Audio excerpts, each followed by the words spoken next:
Hello everyone, I am DM Alam. How are you doing? I hope you guys are fine at home and doing well.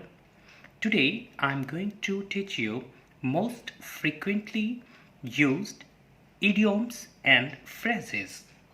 So, what exactly we are going to discuss today? Today we are going to discuss most frequently used idioms and phrases. Your first one is all along, means all the time, from the beginning of a period of time. मतलब जो चीज शुरुआत से आपके साथ होती है. He thanked his fans during victory speech for supporting him all along. What he did, तो उसने किसको थैंक किया? अपने फैंस को. कब? During victory speech. जब वो विक्ट्री स्पीच दे रहा था तब उसने अपने फैंस को थैंक्स बोला. For supporting him all alone, मतलब शुरुआत से उसका साथ देने के लिए उसने किसको थैंक किया? तो अपने फैंस को.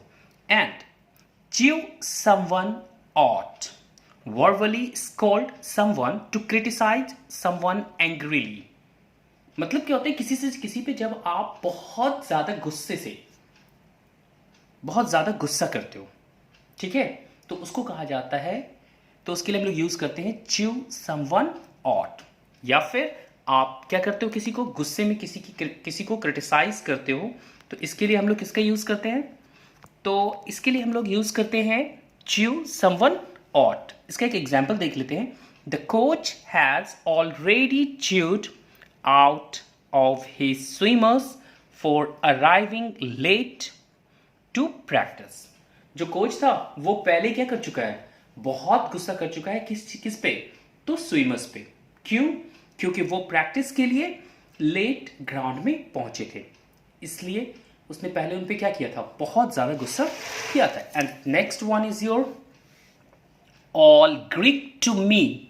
All Greek to me means meaningless and incomprehensible, like someone who cannot read, speak or write. मतलब ये मीनिंगलेस होता है. और आप ऐसा भी कह सकते हो, use to convey that you can not understand what is being said और रिटन. मतलब इस चीज के लिए आप इसका इस्तेमाल कर सकते हो जहां पे आप क्लियरली, अगर आप मान लो कुछ कहा जा रहा है आपको, if you are unable to understand, आप उसको समझ नहीं पा रहे हो, or else you cannot write it, तो उसके लिए हम लोग किसका यूज करते हैं? तो for that we are using all Greek to me. Like for an example, I tried reading that science journal but it was all Greek to me. मैंने कोशिश की किसको पढ़ने की? तो जो साइंस जर्नल था हमने उसको पढ़ने की कोशिश की, लेकिन क्या हुआ? ये मेरी समझ में बिल्कुल भी नहीं आया. तो जब भी कोई चीज आप समझ नहीं पा रहे होते हो किसी चीज की, then all Greek to me एक फ्रेजेस है जिसका आप यूज कर सकते हो. तो so far we have discussed all along, chew someone out, and the third one is your all Greek to me. Now will discuss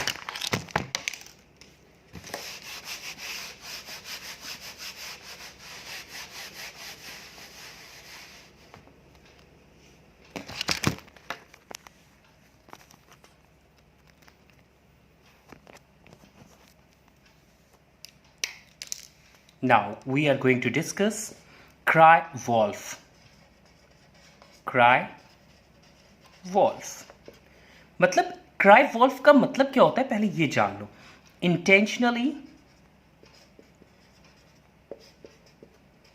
intentionally rise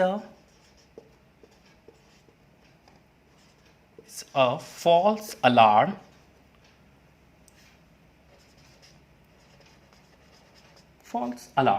ठीक है.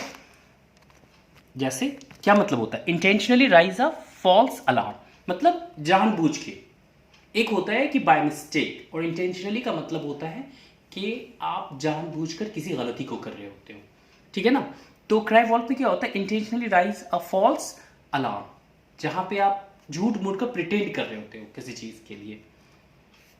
आई am sure there is no real crisis जैसे for an example अगर मैं कहता हूं I am sure there is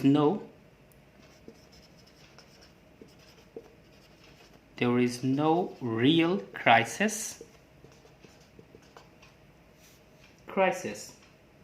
Joe is always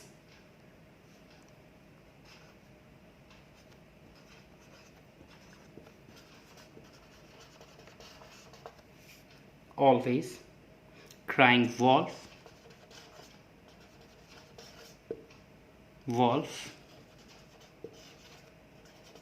so that